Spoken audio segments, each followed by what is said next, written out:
And here we are. We're live on Facebook officially. I'm Lynn Bearden. I'm the host of the HorseWise podcast, and I have with me Amy Skinner of Amy Skinner Horsemanship. This is Amy's second appearance on the HorseWise podcast. She's been super patient with all of our questions, and she tells a lot of great stories about her experience as a horsewoman, a teacher, and a trainer. So, Amy, welcome again to the HorseWise podcast. Oh, thanks for having me back. Yeah, so we thought we would talk about a specific topic today, and this is a topic that Amy has chosen, and it's on the relationship between herd dynamics, horse handling, and riding, which I think is a great topic. And I'd like to just go ahead and turn it over to you, Amy, and have you get started on what you think are the important elements of that relationship between those things. Oh, well, this is one of my favorite topics because as I realized in horse training, it's never just as simple as training the horse and turning them back home to their owner. So a lot of my work involves adjusting their turnout situation, their day-to-day care, how they are when I feed them, how they are when I open the gate, how they are with their other herd mates. So all of that stuff is really, really important and contributes to how they operate. On the end of a lead line, on the end of your reins, between your legs. And so that relation has become more and more important to me. And I find that a lot of times I can pretty well guess how a horse is going to feel under saddle just by leading him around for a second or watching his owner lead him around for a minute before a lesson. And so improving those areas of their life means much, much more to me over time, and also makes it way easier for them to make those adjustments under saddle. Right. So that's it's kind of an all-encompassing approach instead of like, my horse doesn't really listen to my leg, he tends to push through my leg. Well, that horse very likely pushes on your other horses, he pushes on your lead line, he pushes on the fence, he pushes on just about everything in front of him. So instead of beating him up with my leg and making this huge fight about it, I adjust his living situation. I make sure he's out with the appropriate type of herd, that he's not pushing around. That makes a huge difference in that horse's life. And then I don't have to start a war with him over just moving off my leg. That's really interesting. I hadn't really thought about it quite so directly that, of course, I've seen horses that push on people even when they're leading them, or even when they're going to catch them, like they'll literally lean into the person as they're haltering them. And it's like, that's really not an ideal way to start the conversation. The horse just whammed his nose right into your shoulder while you were, quote, haltering him.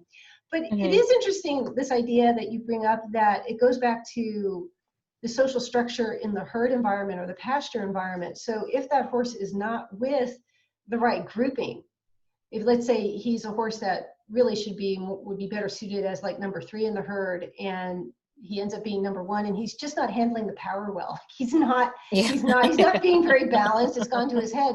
That's going to translate under saddle too. I hadn't really thought about it that way. Back when I first started working with ex-race horses, we had a great old herd boss. His name was Zuper. He'd run forever. And he was this great blend of cop, babysitter, and just like mother hen. And he would basically do 3/4 of the socialization and training for me for these those sources are priceless. Yeah, they are. He worked for us until he was like 17, and he's like, I'm tired of this, and we retired him to a beautiful ranch. But it was just really, he did a lot of that work, and we didn't even think about it. I didn't even think about it that much, that was so key to it all. He took care of all the herd dynamics for me. Which is pretty cool. It's very cool. I have a mare like that too, and I wish I had 7 of her, because I have 7 pastures. I wish I had 1 for every pasture, but it's a really excellent tool to put a horse in who's a little troubled in a really solid herd. And a lot of people tell me their horse is dominant, he's the alpha, he's the head of the herd, when really they're actually not. They're just aggressive because they're very afraid. And a confident horse does not attack other horses all the time. So that type of horse is not dominant. He's afraid. There's something turbulent in that horse's life that is not working out well. So with that kind of, sorry, go ahead. I was just going to say, he's insecure, like really. And very insecure, absolutely. And so that type of horse does really well being put into a herd that has a really healthy structure, that are not going to be moved by that horse, but they also aren't going to hurt him or scare him. Mm-hmm. I've had several of those over the last few months that have changed entirely. They were confrontational with people, sometimes outwardly aggressive. I've had some that couldn't go out with other horses without actually trying to kill them. Wow. And obviously they did not ride well, but by the time they were integrated into a herd and feeling pretty comfy, they were so much more confident. They were so much more relaxed. They were so much easier to handle. And instead of me having to take this very confrontational approach with that horse and teach them what horses could teach them much more easily, I just let the herd take care of it, because most of them are missing out on some really essential socialization in their early lives. Mm-hmm. Mm-hmm. That I had makes a horse. sense. I have a really interesting horse that I work with who was imprinted at birth, and his mother was injured at the time, and so she wasn't really able to mother him. Oh She was dear. on stall rest. Yeah, and he ended up growing into an 18-hand monster. I mean, he just No. Oh, pushed his entire herd around. His mother never was able to move him away from her. And he, because of his imprinting, was not afraid of people, but I he was, was very yeah, pushy with people. right.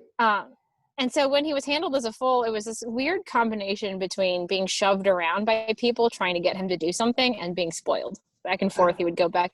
So as he grew up, he didn't have any herd socialization skills, and naturally he wasn't willing to do anything anyone wanted if he didn't want to, and could be quite confrontational about saying no. So putting him in with my herd was a godsend. I mean, it just made such a huge change to that horse, because first of all, he didn't know how to move off of other horses' pressures. Mm-hmm. So they taught him that pretty quickly. And then he was much more responsive to me asking him to move or to draw, because that essential piece, if it's missing from a horse, which I think most people work really hard to take that away from a foal very quickly. But once you're missing that, a horse is really not better off at all. That's interesting. And why do people tend to want to take that out? Oh, well, you have this cute little baby foal, and it's, so tempting to want to snuggle it and be friendly. And we prioritize, horses being friendly and unafraid. And nobody wants a horse that spooks at stuff, or, you want a horse that Mm-hmm. you can brush. You want a horse that you can handle. But people aren't aware of those drive lines that horses have without being taught them. I think it's not really part of our normal day-to-day lives. And so we accidentally push and pull on the horse at the same time. We walk right into drive lines. We teach the horse to blur those lines or erase them completely, or we purposely take them away, by teaching them, like, here's something scary. Don't move. Don't run away. Right. Just I'm going take to it. touch you. Just take it. And Just so then you take. get a horse who kind of shuts out stimulus and learns to walk through drive lines. So, like, a horse naturally should feel pressure move them, Mm-hmm. and should feel drawing draw them. Those types of energies are very different. Right. And most of the young horses that I meet in some type of, especially breeding programs, if they're expensive sport horses, nobody wants to buy a sport horse who has a little bit of natural life in them. They all want them super friendly, super easygoing. Look, we can clip him, we can bridle him, we can lead him, we can do whatever. You can sit on his head if you want.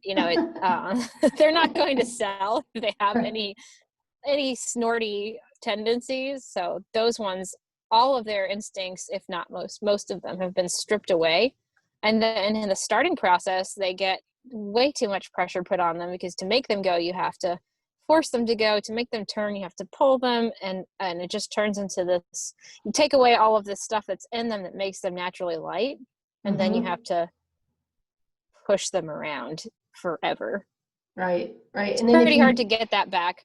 yeah, and then if you want life to come up, it must be like you're basically setting a bonfire underneath Yeah. them. So probably takes a while for there to be this sort of offering to you of life from the horse. The horse is like, you're going to have to blow it out of me, kind of Yeah. thing. And that's not that much fun to ride, I would guess.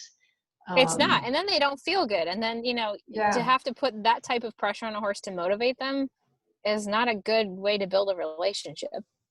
No, I've worked with these horses that ran a long time at the track, and we spend a huge amount of time with groundwork and stuff like that, because the way that they understand work to be, and they were good at that job, right? They raced a Mm-hmm. long time, retiring to 8, 9, 10 years old, is that work means that you're going to your life is going to come up and it's going to be very kind of pressured and a little eruptive and probably doesn't feel very good. We get so many, and we get so many horses that'll come off the track. We turn them out for a long time. We work with them, and we have, let's say, a good groundwork session, and we lead them out of the round pen, and they're like, I'm a total jerk now because this was a wonderful session, and this is how I show my pleasure. And I'm like, okay, we don't do it that way. And so you have to completely, like, it's just really strange. And in some ways, those racehorses, you know, they want them to bring up the life, but it kind of comes up, like you said, it's kind of this torrent instead of something more directed. So anyway, that's a sidetrack, but it's interesting to me what you're saying. Yeah, I get that with barrel racers. A lot of performance horses get that way, where people intentionally just drive them up. Yeah. So they're just high anxiety, full of all this adrenaline fueled energy. And those people feel that they're using that for a performance edge. Right. And if they ever lost that, then they wouldn't be able to perform. So you're pushing a horse through those barriers. I mean, purposely jacking them up to run through your bit and run through your reins because of excess force. You know, so one of the other important things that I try to teach my horses is to not have to push them through a barrier by not causing them to feel the need to go through that, if that makes sense. Right. So like if I were trying to teach one to lead nicely and not crowd me, I would make sure that there weren't scary things that he would blow away from into me because he feels the need to. You know, there's too much pressure for something else pushing him into me, and then I would have to do something to shove him off of me. And so then he's got this fight between something that's scaring him and my pressure. And to me, that's just an unfair situation, an unfair battle. So I can set it up so that he goes away from me by making sure that scary thing is on the opposite side. Oh, you know, and by setting up situations like that enough times, then you have a horse who's very malleable and knows to respect your pressure and your drive lines and your drawing feeling, because they're not being pushed through the pressures of the environment too. Just like other horses, you know, if another horse is coming to push my horse, this happens in the pasture when people go out to get their horses. Yeah. They're haltering their horse and the herd has come up and is pushing their horse toward the person.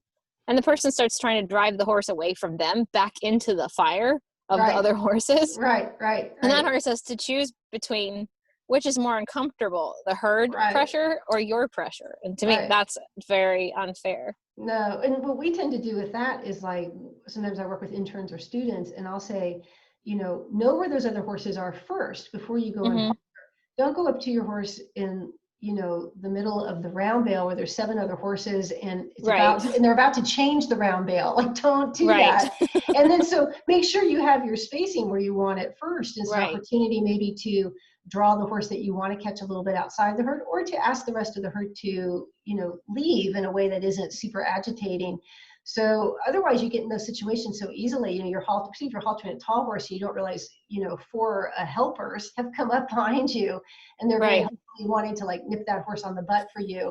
And then you're just like flinging your lead rope around at everybody, and it's kind of a mess. It's funny.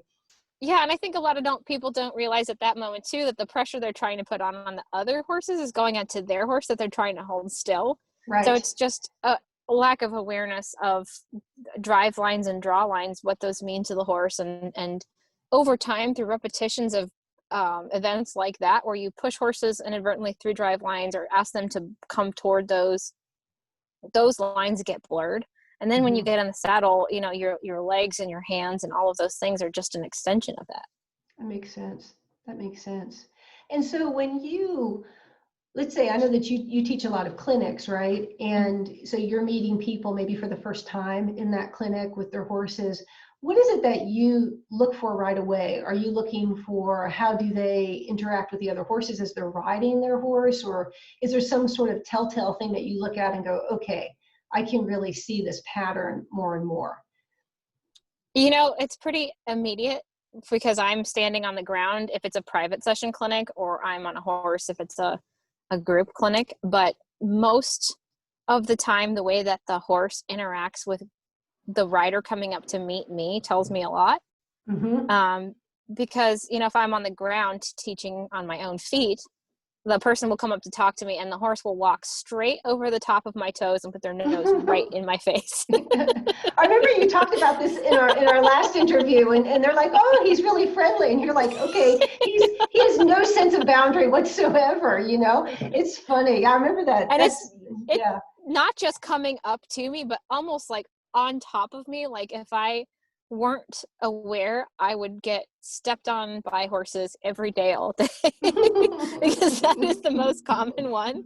Or, you know, watching people get the horses off their trailers and the horses are looking around and pushing their shoulders into people and dragging them around on the lead rope. And, you know, that's when a lot of people are like, well, he's in a new place and he's not paying attention to me. And I'm like, well, I would venture to say he never pays attention to you and he always pushes on you.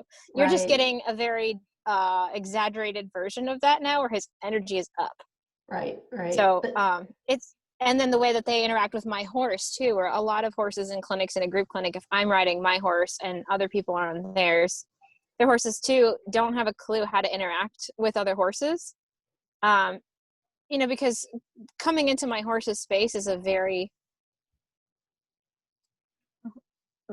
a well socialized horse who understands those things just wouldn't do that. It's rude, and it's very rude and it's very threatening. And I think people don't understand that either, that when you're on your horse, you need to keep your horse away from other horses and other horses away from yours.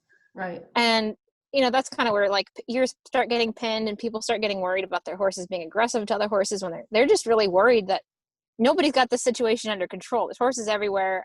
I can't be guaranteed that that one's not going to come in my face. And fortunately, my horse is pretty used to, you know, kind of like the Labradoodle horses of the world all over. Right. She's very good about it, but I make sure to bring her and not maybe one of my more insecure horses, so that they wouldn't react to that while I'm teaching people.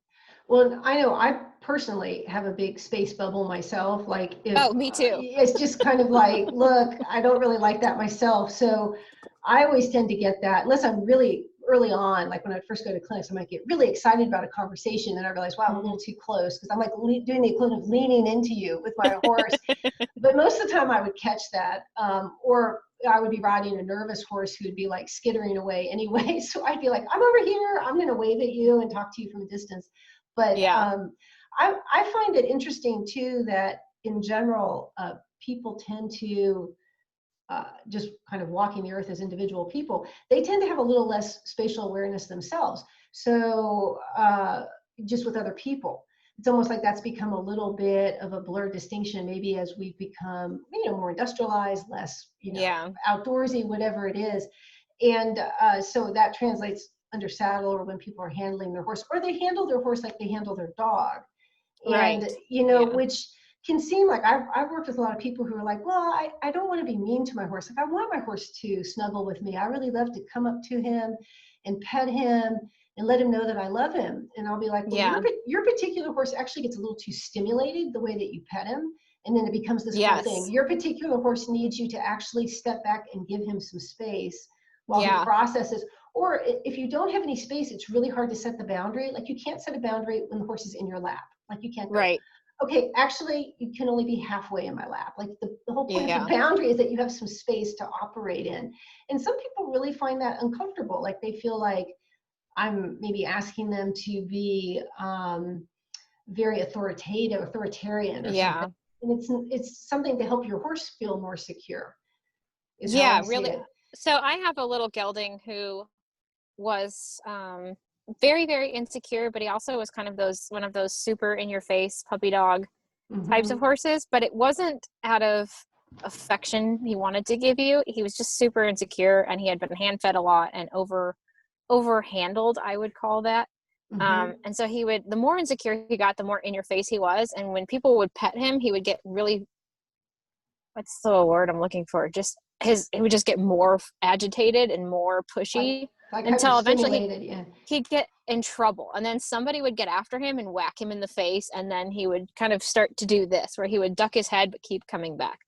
Wow. And so at my place, I have a rule that nobody touches any of the horses without like express permission. Like, if you come into my property, no horse petting.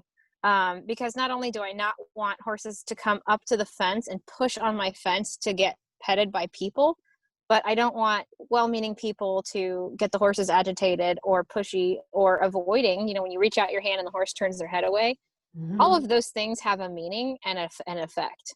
And a lot of my horses are like, you know, lost boys. They're in Right. some type of rehabilitative program, and just a simple interaction like that can destroy a lot of confidence. You know, that somebody petted in a way that scared them or agitated them or caused them to push or to avoid. And it's well-meaning. You know, people don't mean to go out and like, I'm Of going to screw up your course. horse today.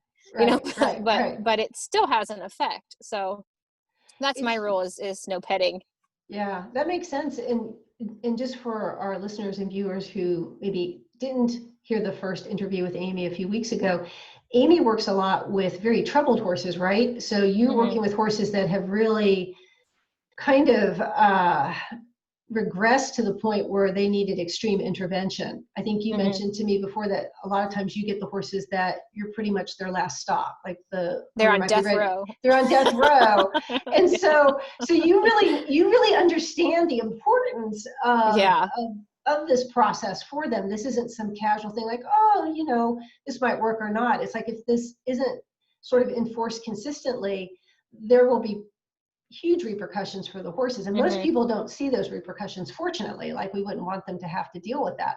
But Right. it can really build up over time.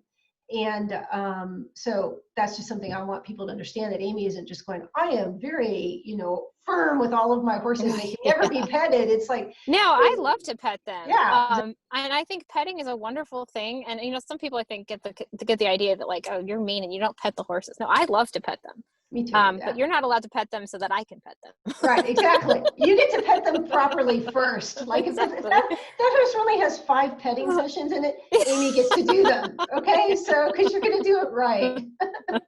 No, but like you need to pet in the appropriate way and at the right time. So your petting should not bother, agitate, scare, or like, you know, when people slap their necks or Right. ruffle right in the middle of their face. I mean, there's an appropriate way to pet each individual horse, and you have to have some feel for what that horse is wanting. And sometimes a pet is not appropriate, maybe just a touch on the neck.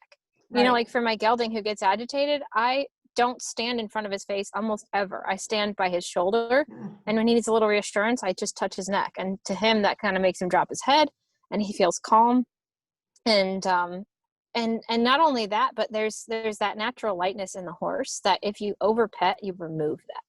So if I'm riding a horse and their attention is to the left and I want to make a right turn, I can touch the right side of their neck, bring their attention back over there. Now we can go to the right instead of having to yank that bit through his mouth and pull his teeth out and make this huge thing. That you don't get that type of lightness with horses who are over petted in ways that are meaningless. That's really interesting. I hadn't thought about it that way, that you're taking away the ability not only for the horse to be light, but for you to also be light. Yeah. Your touch has to be heavier to get his attention. He's dull, and you're having to like Yeah. almost reinforce that. And Yeah. maybe that wouldn't be a factor for uh, many people wouldn't think about that, but really any kind of sort of advancement in the horse's movement or gaits has to come from lightness. You can't Hmm. yank a horse up to pee off. Ideally, that's really not going to Right. work. Although God knows people try. But I Right. just feel like that's a really interesting way to put it. I haven't thought about it that way before. It's really insightful. Yeah, I mean, I've started, I don't know how many colts, I don't keep track of it, but the nicest rides that I have sometimes are on horses with the least education, because if you preserve that life that they come with so often, you can have the most beautiful light ride that I don't think most people have experienced, and if they did, then they would want it. I think that most Hmm. people just don't know what it feels like. Um, like if you've been riding a horse with a death grip with your calves and your knees and you're squeezing, squeezing, squeezing, squeezing, then that horse is not going to be light and receptive to your seat bones. And Right. so those types of horses aren't just going to suddenly, when you take your leg off, be like, you know what, I should really listen to the more subtle cues, because that has just Right. been sort of deadened. I mean, they're not disobeying you, but that, if you live under 10,000 pounds of pressure all the time, that's what you get accustomed to. Right. And So if you live under 10,000 pounds of pressure, 9,900 pounds of pressure doesn't feel like that much of a difference for a release, right? yeah, and So, so for me, I'm not able to be as subtle or as light or as fluid as I would like to be with those horses. And to me, that's a huge bummer. Yeah. Because you can be soft and light when you're effective first. And first with those kinds of horses, I have to communicate with them in a way that makes sense to them. I can't go to this mysterious feather light working on feel thing if they've never had it, especially Right. if they moment they hit the ground, people are all over them, touching them, pulling on them, handling them. I mean, I've seen a lot of first halterings on foals, and it can be brutal. I mean, they're pinned in a quarter, somebody's holding their tail and their head, and they're shoving a halter over their face and pulling them around. And you see foals walked around top dollar foals, somebody's pulling their head and pushing their butt. I mean, that is just from very young age, all of that natural feel is removed. Yeah, that's too bad. And so you can't suddenly go in there and be like, nice horsey, turn left. If I touch your neck, that's not in there anymore. No. And do you think that can be regained over time, depending on how old the horse is or how quickly it gets to somebody like you? Yeah, to an extent. I mean, I think there's an amount that will never come back, but you can be a perfectly lovely horse. The imprinted one I told you about, he's lovely. I really love to ride him now, but initially it wasn't like that. Right. But he'll never be as light as maybe one that I like lassoed off the range and right. Or, is that something you do on Sundays? You go and lasso them off the range? Yeah, it's just the normal. After brunch you go. Gotta have brunch first, then yes, and then you lasso because you want to have carbs. It's a carb loading experience. Exactly. Actually, it's so funny. Somebody called me one time and they said, "Are you in the middle of riding?" And I said, "Well, no, I'm washing dishes." And she was like, everyone thinks horse trainers have this glamorous life when like you're just a regular person. So I was like, well, actually I'm in the middle of roping some wild cows out on the range. Right. And I'm answering my phone because I'm an idiot. Right, so. Of course. Right. No, this is why I'm washing dishes and trying to get a load of diapers done. Oh, you're completely demystifying your glamorous image now for everyone. Nope. I take out the garbage like everybody else. Well, and that kind of leads to this other idea, which is a lot of the most important handling or work, I feel like, with horses is often really small, steady things like washing the dishes that maybe don't seem like they have a big payoff, right? So people might be like, oh, I need to get a lot of gear, or I need a lot of fancy equipment, or I need to have the perfect spur and do it. But really it's not about that. It's really about these very simple day-to-day things, building your awareness, catching when your horse maybe changes expression, maybe right before he changes expression, something changes in his body before you even see it in his eyes or in how he's holding his mouth or his jaw. And that doesn't always maybe track with this idea of instant results that seems to sort of be part of many cultures, particularly ours, American culture. And so what do you think about that? Like, how do you help? Because you're really educating the owners and the people who have the horses too. So how do you approach that? How do you help people get aware of that? That's hard, because a lot of people who are coming to a lesson like at a clinic, when we do the lesson where it's the little details, learning to walk with a long neck, relaxing, learning to catch that expression, learning to feel the drive lines, stuff like that. I think people who are not used to that type of lesson will be like, well, it was fun, but we didn't get a lot done. When to me, like, everything got done. All of the meat and potatoes, and they're like, well, we didn't do much. We just kind of walked around, which just means they're not conditioned to seeing those details yet. You have to learn to train your eye. And that's no big deal. I might have thought that at one time too. But my ideal colt starting situation, and I've done this with my own horses, but I'm not able to keep client's horse for like from birth till 4 or 5. Right. They have nice handling all along in these small, boring interactions that aren't training sessions. Where you interact with their mom in a nice way. So they see you handling their mom and they're not afraid, but you don't touch them. You leave the baby alone, let the herd handle the baby. And then eventually, as you do handle them, it's just, can you turn your head this way and turn your head that way? That's great. And then the halter is the same thing. And then the lead line is the same thing. And you know how to drive and draw. And then little by little, you layer in those little interactions where this is how you are at feeding time. This is how you're on the halter. This is how you are next to your mom. This is how you are with the herd. And by the time you're up there in the saddle, it's just no big deal. It's not That's a cool. big training to do. And I've done that with a couple horses of my own that I was able to sell. And their first and second rides were so uneventful and lovely and boring that I almost forgot. Yeah, that it was their first ride. Yeah, Steve Peters has one of those now. I got her when she was a weanling. But the second ride, I was out moving the cows around in the back pasture, and I was like, wait, I forgot. This is the second ride. She was just so, everything was just a non-issue. And it wasn't that she hadn't had extensive training. It was just little details over the years. Right, right. You built that strong foundation, and yeah, people I think tend to think that it's like some giant excavation Yeah, project, but right. lots of noise and there's drilling, and it's Yeah. really, like you said, these really little steady things. Mm-hmm. And it kind of occurred to me as you were talking about the student maybe having that nice ride with you where you're just working on what you perceive to be the most important things, and then afterwards they're like, well, nothing much happened. And they're kind of like the horses that have been sort of overstimulated into dullness. Like Mm-hmm. they have Right. they have no feel either. Right. So Exactly. and that's, so how do we do that with the students? It's like, we can't turn them out in a herd with people like you. That would be that would be hard. That would be hard on their families. They'll be like, my wife is with Amy. She's in the herd. So, but I mean, really, it is kind of a hard thing to, the horses are more straightforward Yeah. for someone I like just, you. in lessons like that, I just frequently comment on the qualities that I like that are happening. Like, Mm-hmm. oh, look at how lovely his breathing is, or listen to the footsteps. They're so steady now, and they're so much softer. Or look at his neck; it's starting to get straighter. And they're like, "Whoa, I never noticed that." And my hope is that, sometimes in those lessons, the people are like, "Well, he's not bending enough, or he's not forward, or he's not off my leg," and they have this like list of things he's not doing. And a lot of times it's because the horse is really tense, or he's used to, like, I need 10,000 pounds of pressure from your left leg before I ever bend. And so I hope that through repetitive conditioning, by pointing out the qualities that are changing very subtly, that people start to pick up and have an eye for it. Yeah, that makes sense.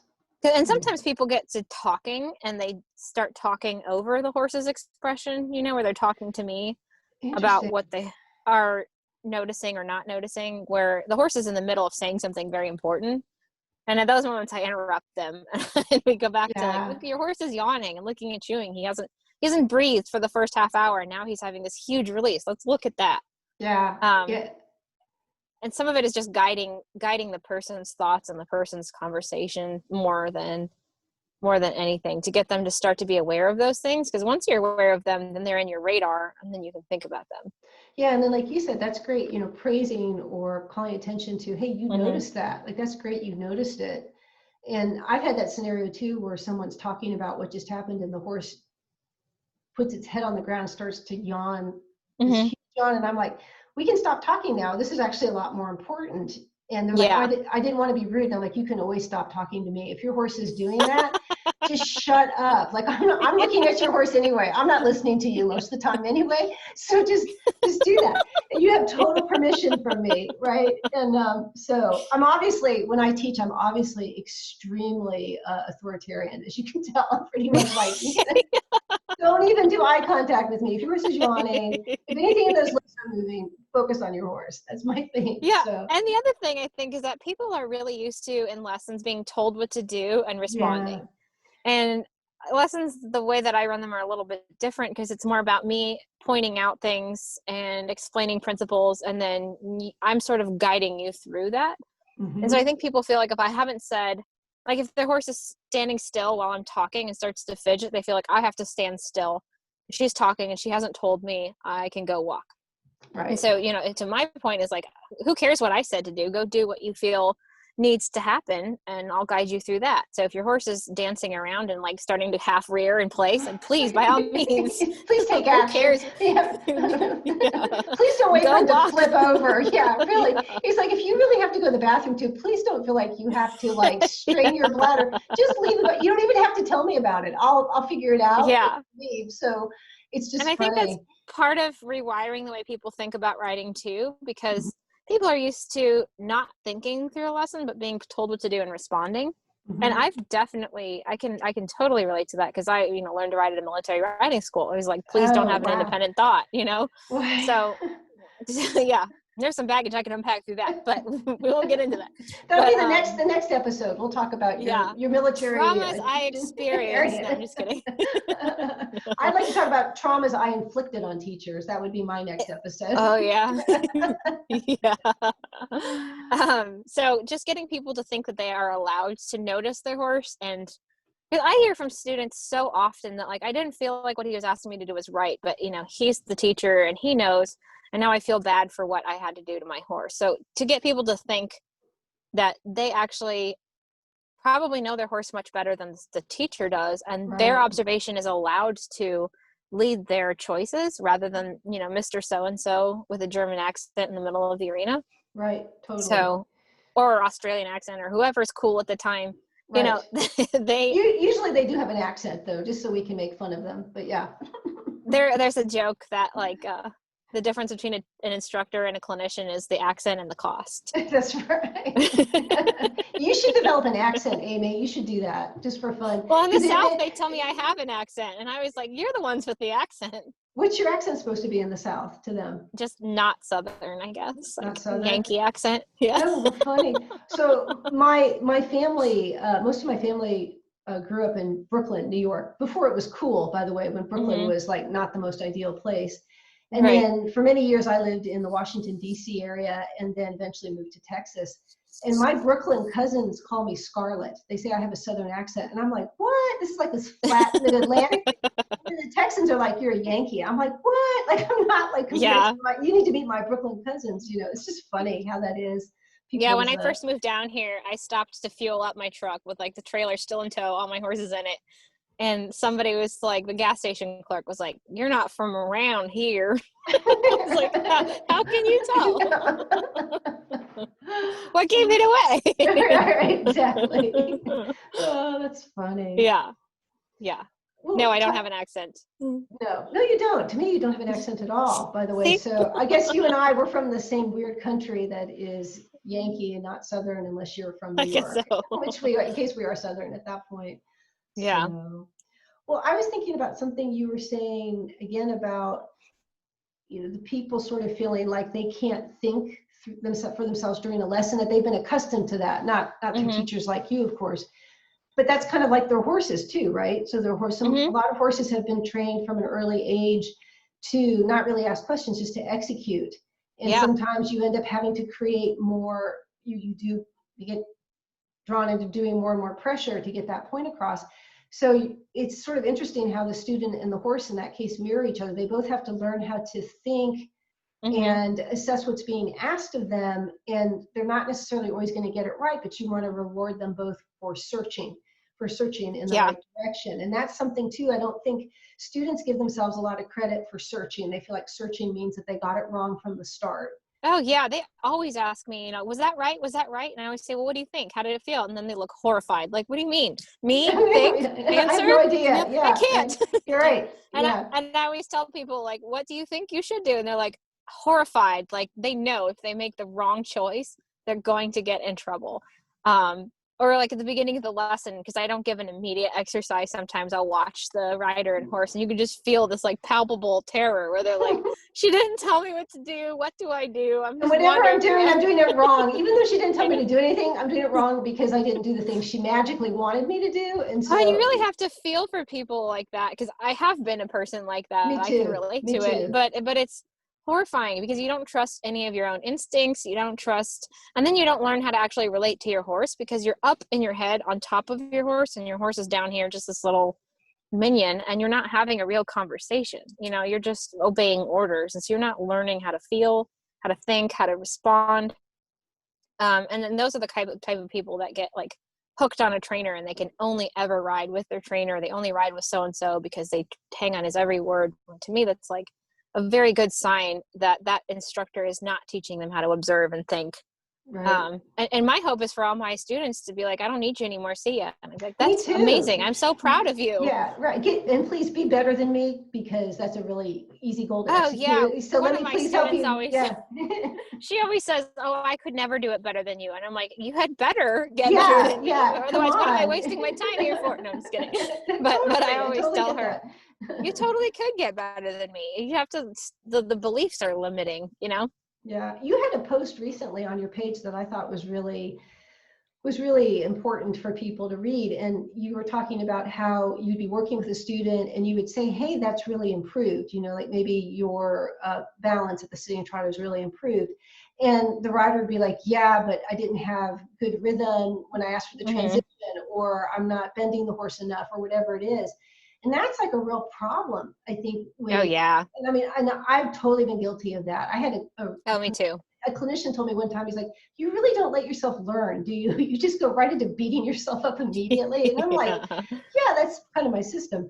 But it's just, I mean, it's not a great system, it's mine. But, and because actually of what that clinician said to me, I've become a lot more aware of that in people I work with too, as well as myself. I can say to them, look, I understand why you're doing that, but it's not helping you or the horse, and it's not accurate.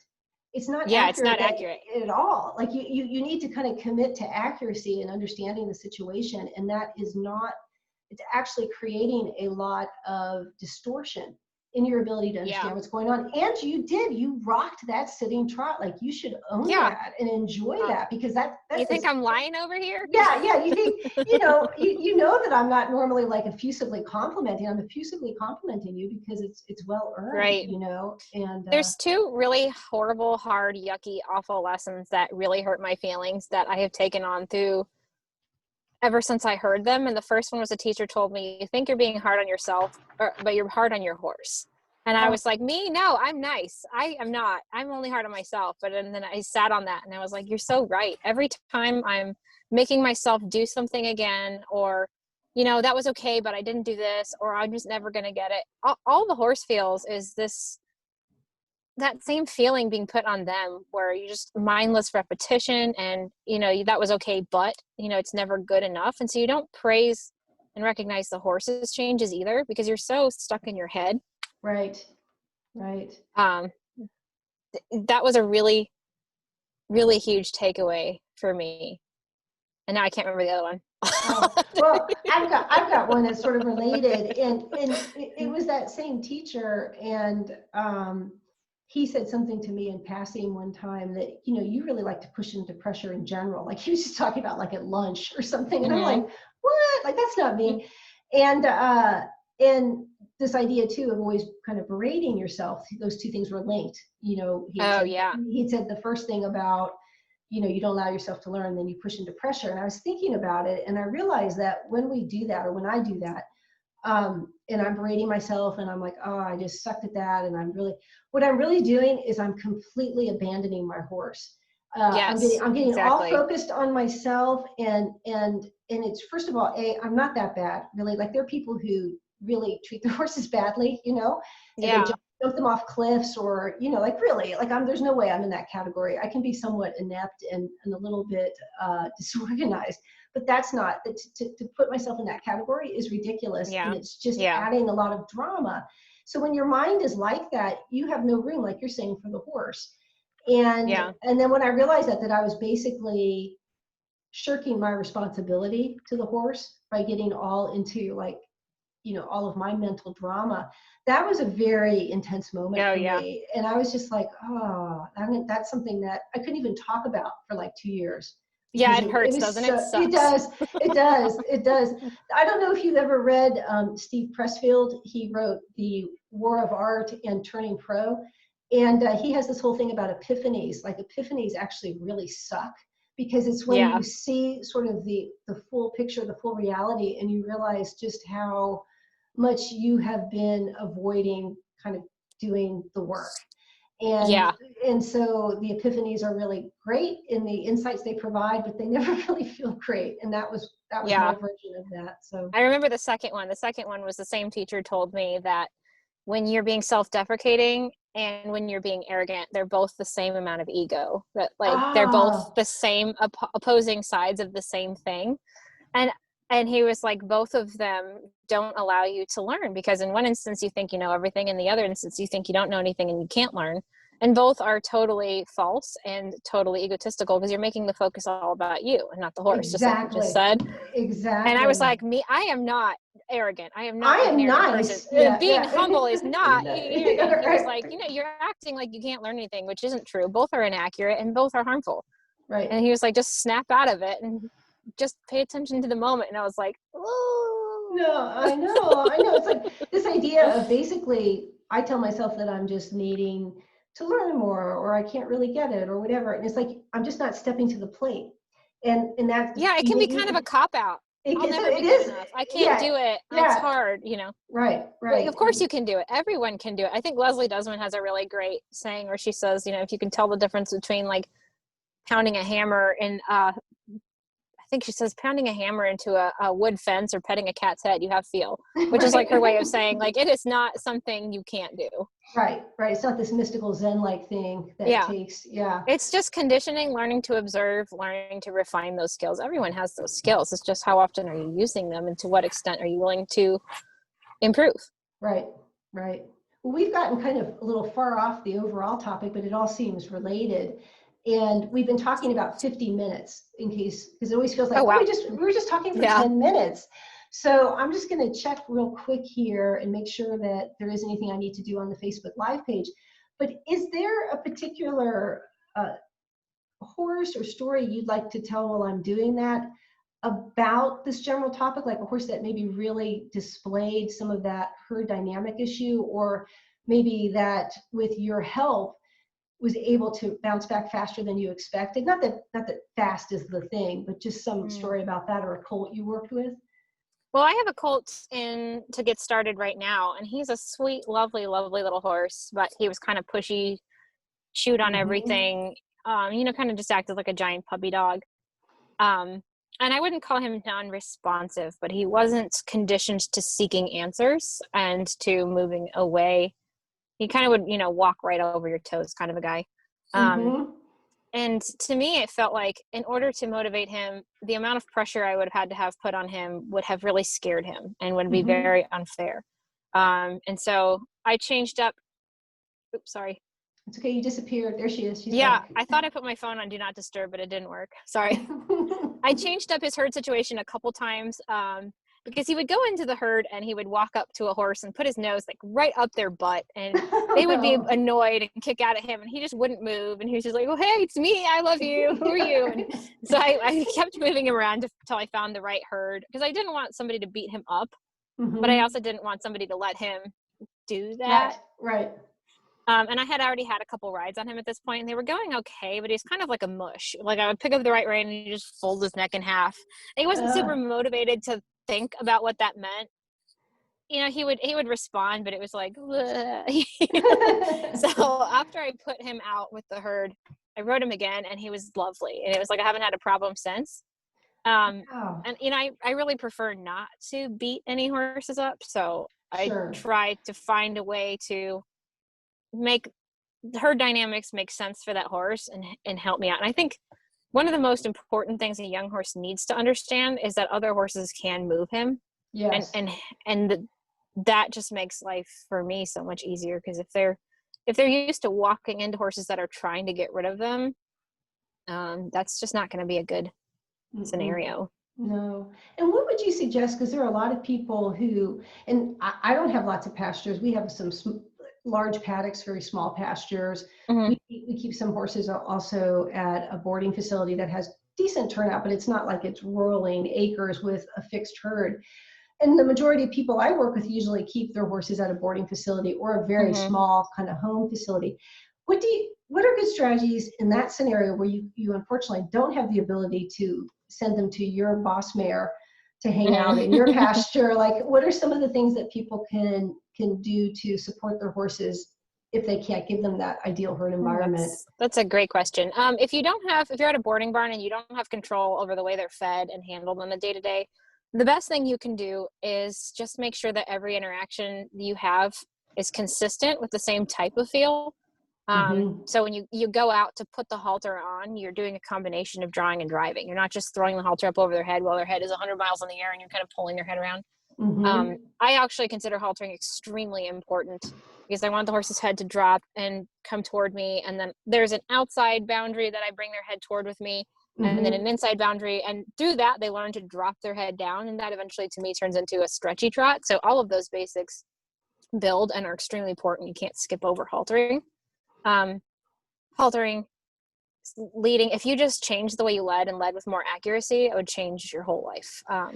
I totally agree with that. That's probably, again, I focus on very basic things because that's really all I'm qualified to do, in my opinion. But I spend so much time with people working on things like haltering, leading, releasing your horse back, and people are like, this is baby stuff. And I'm like, yeah, and you're flunking, like you're not even, exactly. It's just, and that's why, you know, you're having trouble under saddle, and it seems so elementary, but everything is in that. And you know, you're working the jaw, you're working the axis and the atlas and the pole, all of that stuff. And then, is the horse with you or not? Just that key thing when you're leading, and that has to do with your own feel, the life in your body, all these things. And it's a really great venue for becoming aware of those things in, hopefully, a safe way, right? Unless your horse is rearing and striking at you, in which case I've probably taken over the lead rope at that point. But you know, it's just fascinating to me that you say that too about the haltering and leading. It totally validates. Haltering and leading are my jam. And it's funny that you say that because I will often teach somebody who'll come to me and they're like, I'm a silver medalist and I ride with some hotsy totsy. And I'm like, okay, cool, let's work on haltering. And they're like, excuse me? And I'm like, yeah, well, your basics are sorely lacking. So we're going to halter for an hour. I have staff does that for me. They halter for me. And that's why your horse pushes through your left leg and the left side of your bit, because they're constantly leading towards you and looking away. And you're building an enormous underneck on the left side. And it all matters. I mean, you can't suddenly change your postural habits just because you're up there, you know? Right. And then leading from both sides is essential, because you always lead on the left and your horse is pushing on you with your left shoulder and knocking you over that way. And if you want a straight horse, you need to be on both sides and you need to teach both shoulders to go straight. And you can do that wonderfully and very easily on the lead line. Yeah, it's awesome. I really enjoyed this conversation. We've got to do it again. And I already have the topic, you know, maybe it'll be in a few weeks. Ride the shoulders. I would just love to hear you sort of riff on that, because that's a fairly new concept to me. And I've been thinking about it a lot. And it's like, wow, that's just mind blowing. And, and the whole saying, of course, is ride the shoulders, not the mouth.